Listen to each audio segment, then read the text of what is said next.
And welcome back into Main Event Sports TV Live. This is your host, Rashawn Myers, joined by my co-host, the illustrious Haven Harrington III. Haven, how you doing, my brother? What's going on, big man? Man, you know what? We got all the Derby stuff out of the way, Haven. We were talking about that in the last segment, man.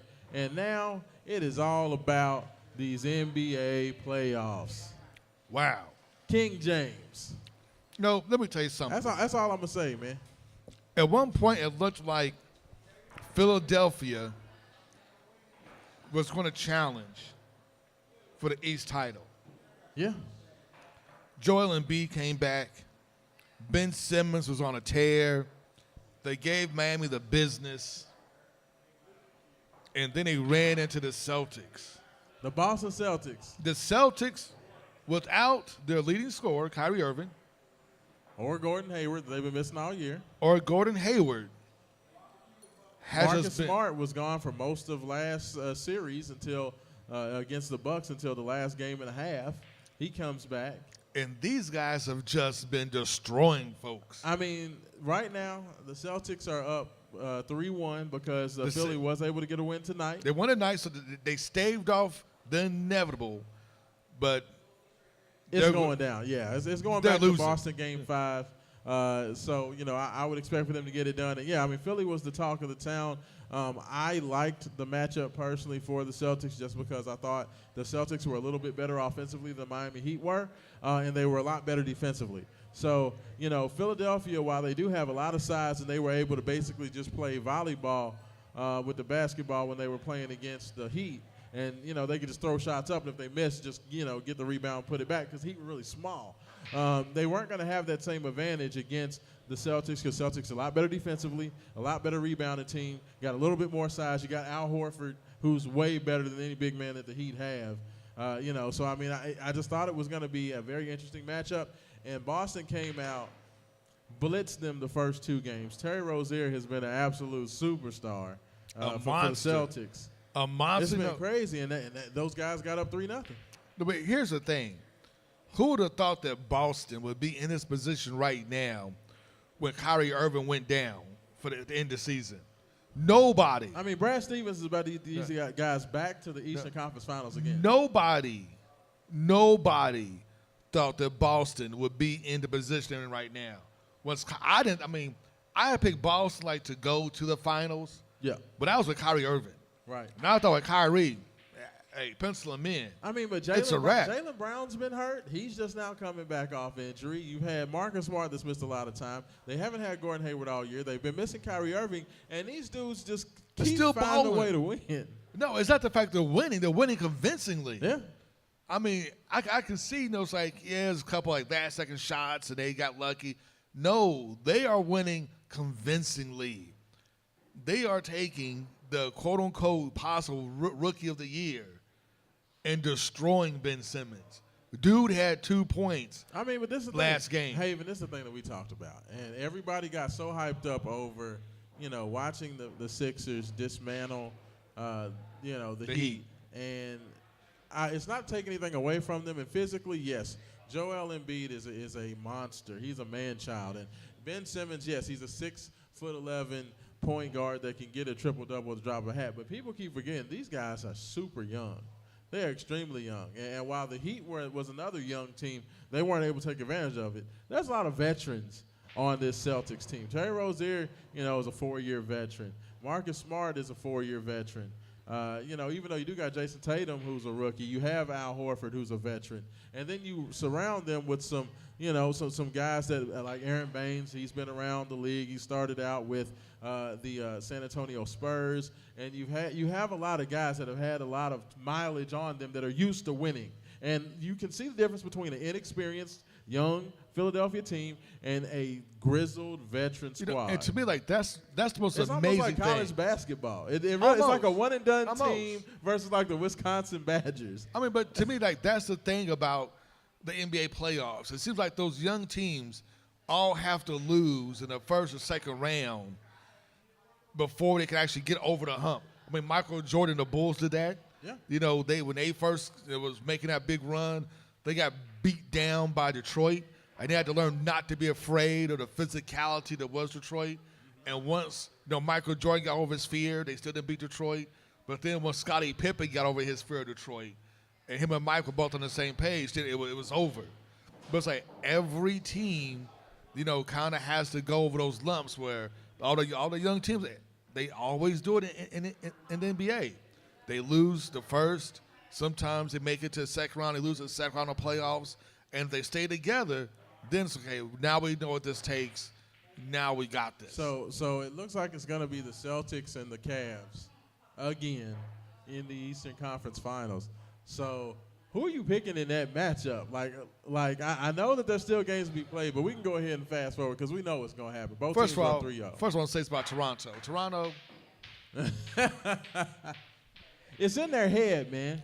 You guys need to go see the Wizard because you have no heart. Hey, I'm telling you, if you remember the Fonz on the Happy Water Days? Boy, on Oh, the Water Boy, he played in the Water Boy. He was the coach, and you remember how every time he got around that other coach, he just would get all nervous and He'd get scared. He'd get all scared and curl up like a little baby. Like I swear, that is the Toronto Raptors when it comes to the Cleveland Cavaliers. So there was one general manager who said, I know LeBron said that he wants to own a team after he retires from basketball. They said, but he already owns a team right now in Toronto. I mean, it's just funny. I've never seen a team just be so intimidated by one player. They are completely intimidated by LeBron James. Absolutely. And I don't know why. If they play good team if the Pacers sold you anything, if you just play good team basketball, you can't compete. And yes, Toronto kind of has competed because they lost on 2 last-second shots to LeBron. And that last-second shot where he was driving down and hit that nasty left hand off the glass floater, which was insane. I mean, it almost reminds me of the same kind of whammy that the Virginia Cavaliers have on Louisville in basketball. It's like they just come out like, yeah, we're going to beat you. And you're not good enough, and we don't care who we have on our team. No matter what you do, no matter how many points you're up with 4 seconds to go in the game. It doesn't matter. It won't matter. And that's what it reminds me of. It's just like the Cavaliers, LeBron James especially, just has that look of, I'm going to win. But my thing is this. On that last shot, the game is tied up. You're the Toronto Raptors. They allow LeBron James to get the ball and dribble it all the way up the court one-on-one and shoot a shot one-on-one. Why? How do you let that happen? Knowing that LeBron is going to be the only guy to touch the ball. You got to get the ball out of his hands. You got to run a double at him, and make Kevin Love hit a shot. Kyle Korver Make try to beat Korver you. hit a shot. Let Jeff Green hit a shot, but you cannot allow LeBron to go one-on-one and get that easy of a look. And when he does have the ball, that's scared basketball. My thing is, when he does have the ball and he's dribbling down the court, why not run another guy at him? Yes, he may not give up the ball, but you can slow him down, take some tenths of a second off, but run another guy at him, and make him dribble around 2 people instead of just one dude. Man, it's scared basketball. But what's worse than that, they didn't even pick him up once he caught the ball in the back court. They really did not really try to play defense on LeBron. Almost got to half court. They are scared. And then it's too late. He has way too much momentum. That's my thing. But it's also the same thing with the Pacers. How do you allow LeBron to get off a down screen to be able to catch the ball, to even get an opportunity to get the pull-up jump shot? Like, it's one dude. You have to stop know he's going to get the ball. Man, if I am any team in the NBA, I am going to put a mandatory double team on LeBron and make him get the ball out of his hands the last 5 minutes. And if we lose because the other, did you see the SNL skit about the other Cavaliers? Have you seen that? I heard about it, but I haven't seen it. Hey, if you guys, after you get done watching the Main Event Sports TV live, here live at the Old Louisville Pizza Pub, 1201 South 1st Street, okay, if you guys get an opportunity, after you get done watching this, go pull up Saturday Night Live SNL skit, The Other Cavaliers. It is absolutely hilarious. Like, it is absolutely hilarious. And basically all the dudes that play on the team are just all this odd band of misfits, and they're all just like, thanks, LeBron. It's like this guy's like, I'm 52 years old. I got cut in the league 12 years ago, but then I got signed by the Cavs. Said this lady's like, I'm the first woman in the NBA. Nobody even knows I'm on the team, but I'm here because of LeBron James. It's absolutely hilarious. But that's what. But it's true. That's what it is right now. So I mean, if you're the Raptors or any other team, this is why it's going to be very interesting to watch the Eastern Conference Finals, because I have a feeling that Brad Stevens, he's an excellent coach. He's not going to allow LeBron James to just do whatever he wants. He's not. He's going. He won't do it. He's going to put Al Horford on him, I think, or Marcus Morris, and he's going to run those doubles at LeBron and say, you know what? I want to see Jeff Green, Kyle Korver, Kevin Love, and the rest of those guys beat us. But because I know the Celtics aren't going to play scared, the talent differential I don't think is that much of a difference. I mean, LeBron's the best player on the court, but I think that the Celtics are the better team. But truthfully, I think that the Toronto Raptors have a better team than the Cleveland Cavaliers. Doesn't matter. I think the Pacers have a better team than the Cleveland Cavaliers. But LeBron James is that good? And his force of will, just. I mean, he's Thanos, man. You know what? He's Thanos. LeBron is what it is. He's the greatest player of his generation, and he's showing it. What did Thanos say? You would know what Lesser it feels men like to could lose. not handle this task because you have to have that unyielding will, that force of will to do this. And that's who this man is. Or better yet, you would know what it feels like to lose. Absolutely. We the North. Come on, Charles Barkley. Talking about some We the North. I'm just going to say this. I want to pick Cleveland, but I can't, because LeBron is just doing LeBron-like things in the playoffs. And with all his heroics, they would get swept in the finals. Swept. You know what? They may win one game. A charity game. They may get a charity game at home. They will win one game. But, man, Golden State in Houston. Now that Steph Curry's back healthy. It's been very interesting because we talked about it last week. We said that the second round is when the men, step up and the boys get left at home. And in both series, you had 3-0 leads for Cleveland and for the Celtics. And they really separated themselves and showed themselves to be the better team heading to the finals. And in the East and the Western Conference, you've had the same thing. The Golden State Warriors come out. They're up 3-1 versus Utah versus the Pelicans, and then you have the Rockets up 3-1 versus the Jazz. The Jazz and Donovan Mitchell, they were able to get a game on the road, but I mean the Rockets are just a bit much. But you know what I was impressed with? The fact that Donovan Mitchell had the gall and the nerve and the onions to step up after the game and say, you know what, James Harden's a great player, but if you got to play like that to win the MVP, I just don't know what to think. And for him to call out James Harden as a rookie for all that flopping that he does, and don't get me wrong, James Harden is a baller. Is the most floppingest player. The NBA said that they wanted to fine players for flopping about 3 years ago.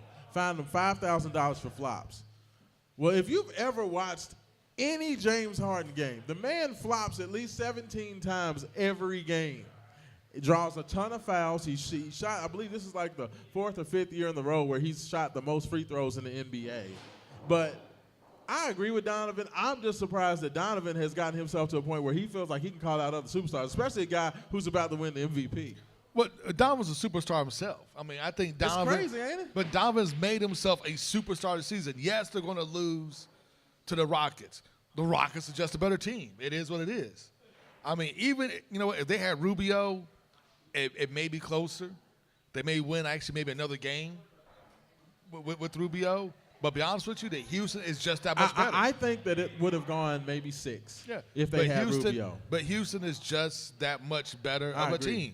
I mean, it's just tough. You can't have Rubio injured. They lost Dante Exum during that game last night. You can't lose those guys and win against Houston. Houston's too good. I mean, the combination of James Harden and Chris Paul, that's just a little bit much. It's too much. And the big man down low was absolutely killing it. He had like 5 or 6 blocks last night. But then you look at the other side of the bracket. Golden State. I mean, the Pelicans, God bless their souls. Anthony Davis and those guys did everything they could to stave off getting swept, and they did. I mean, you could tell they were reaching deep into their soul to do everything they can not to get swept.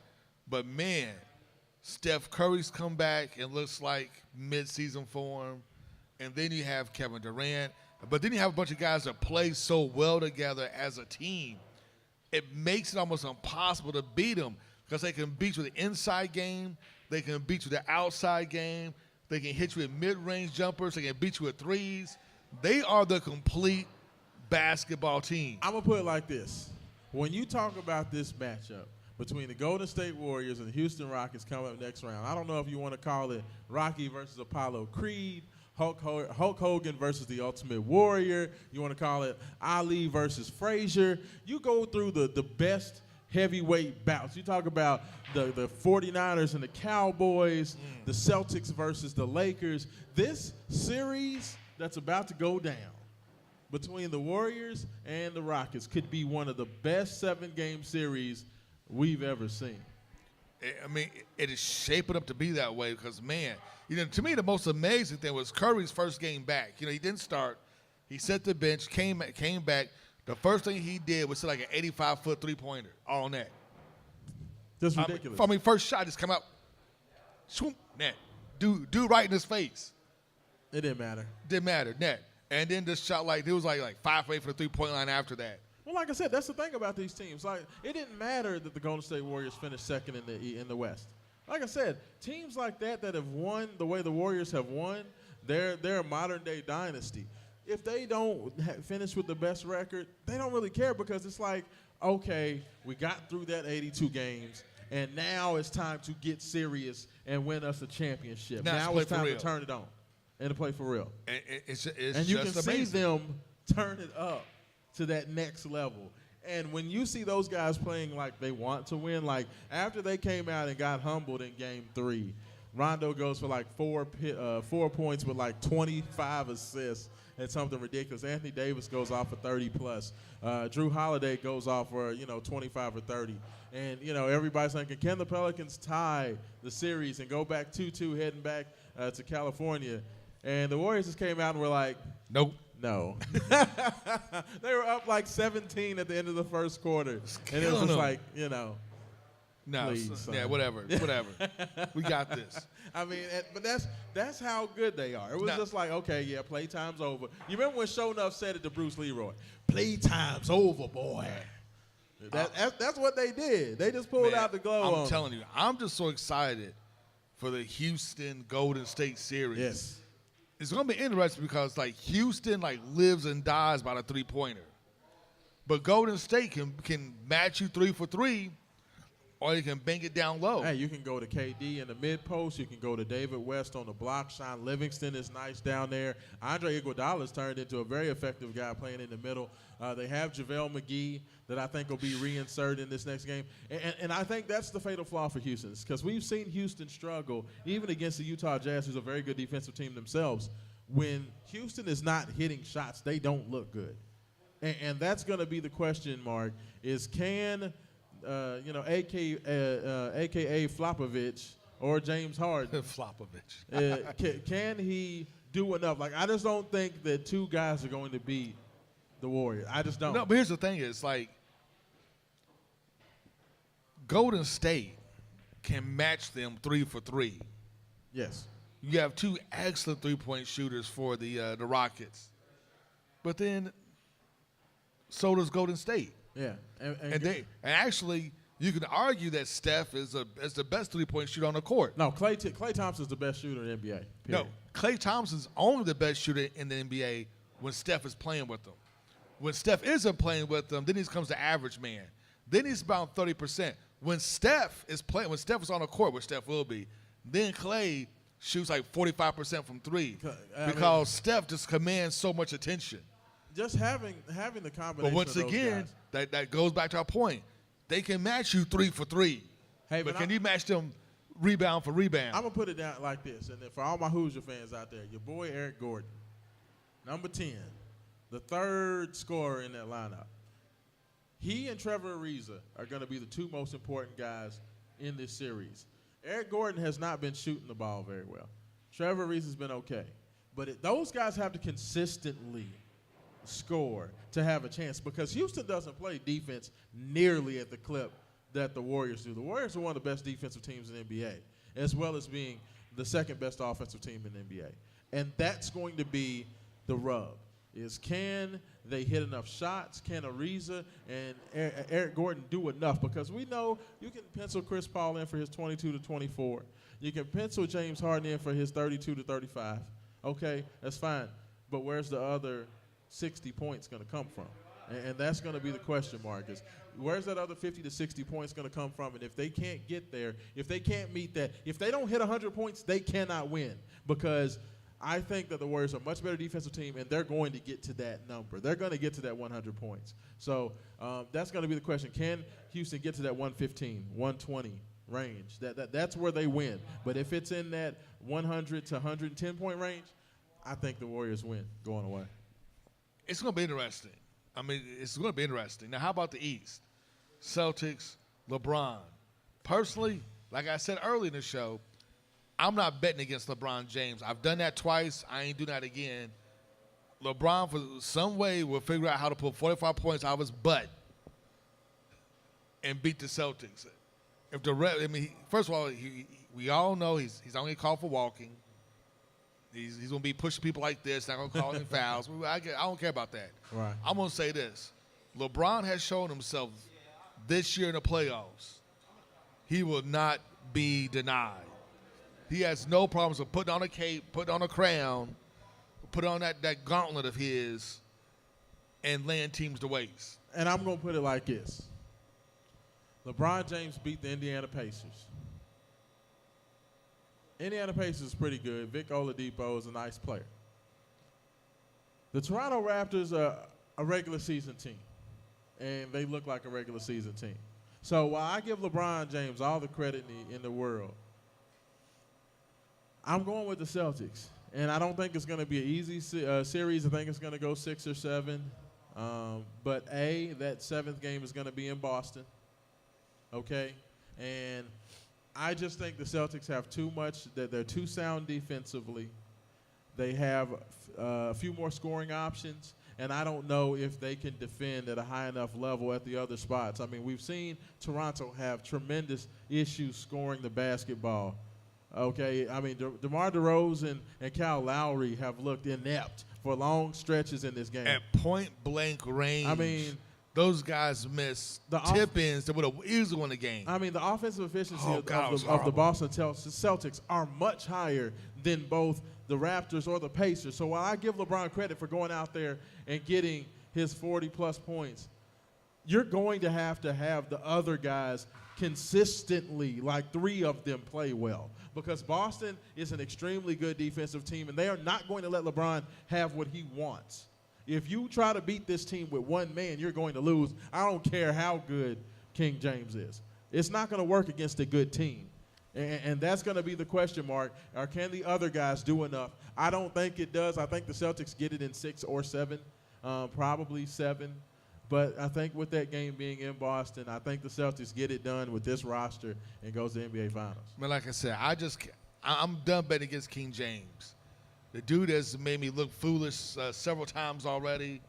I'm not going to do it. I'm going to go ahead, like all the young dudes I know, I'm going to put my cape on for King James.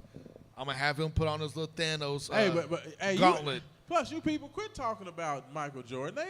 ESPN and everybody else keeps, every time LeBron James does some sort of weird, obscure stat where he's better than Michael Jordan, they put it out there every time. No. First of all, LeBron James is not better than Michael Jordan. You got to do a whole lot more winning, bruh, before you can get into that. So you can talk about all the stats you want. You can talk about all the triple-doubles you want. You can talk about how many buzzer beaters LeBron James has had versus Michael Jordan. You're still not better than Jordan. You need to win championships. It don't mean a thing if you ain't got that ring, bruh. He has 3. That's not enough. That's not enough. No, well, I'm going to say this. Is he maybe the most talented athlete that we've ever seen in the NBA? Absolutely. No, I'm going to say this. Normally, I like to tamper down your hate of LeBron. Normally. But this time I can't because I agree with you. He is not better than Jordan. I know all the young talented? boys. better all-around player, can do more things, I'm okay with saying that. He's not a better player than Michael Jordan. He's not a better basketball player than Jordan. I know you want to cape for LeBron. I know what you've seen LeBron do. Young boys, I understand. This is like, in your era, yes, this is the closest thing to Michael Jordan you guys have seen. But you guys have to understand, in today's basketball, you have something called freedom of movement, where as a defensive player, I can stay in front of you, but that's all I can do is just stay in front of you and try to cut you off as you drive. No hip checks. And that's it. No arm bars. It's a bunch of this, but what you guys don't understand, and please, all the young boys out there, go watch video of Michael Jordan playing ball. Watch video.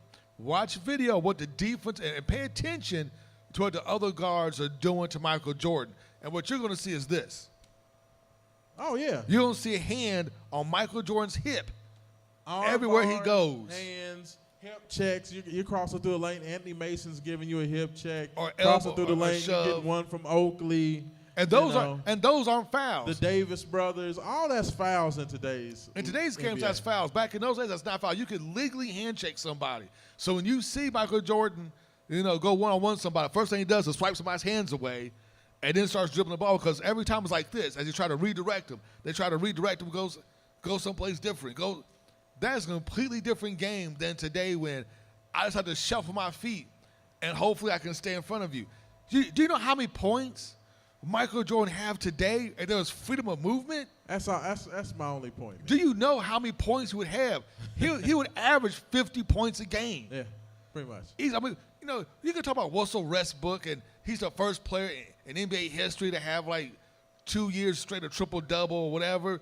It doesn't matter, because defensive now is different. And people, that's not hate. Everybody wants to say, oh, well, you're hating on LeBron. It's not hating on LeBron. It's like, it is what it is. It is what it is. It is what it is. And Michael it's Jordan a much more was physical able game to go out there in that climate against that talent and that physical game and win 6 titles, never lost in the finals. You may not like it. You can say, well, his supporting cast was better. Outside of Scottie Pippen, did you see the rest of those rosters? Yes, he had Rodman for the second 3.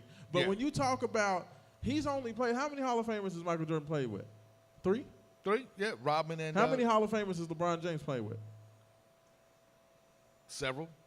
More than Michael Jordan. Yeah, becoming the Heat, yes. So, I don't want to hear the excuses. All I hear is excuses. That people want to find a reason. So that's all I'm saying, because everybody always want to put those trolling posts out there about comparing. Let's talk about LeBron James when he beats the Warriors in the finals. And then at that point, maybe we can start to have more of a discussion. I will say this. If LeBron James can beat the Warriors in the finals, I will put my LeBron James cape on and will anoint him the greatest basketball player of all time.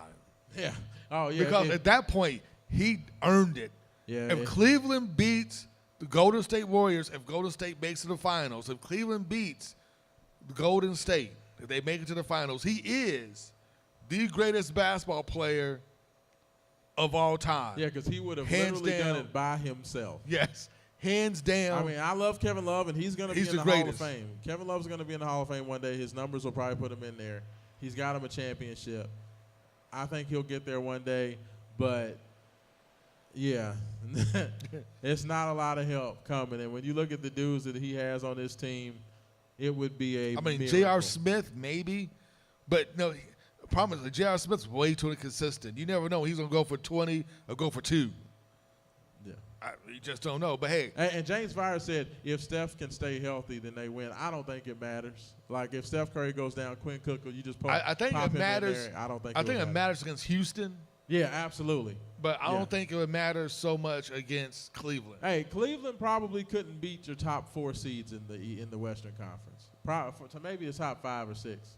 You could probably get down, to some of I don't think the Cleveland Cavaliers could beat the Pelicans, really and truthfully. I don't think they could beat Anthony Davis and crew.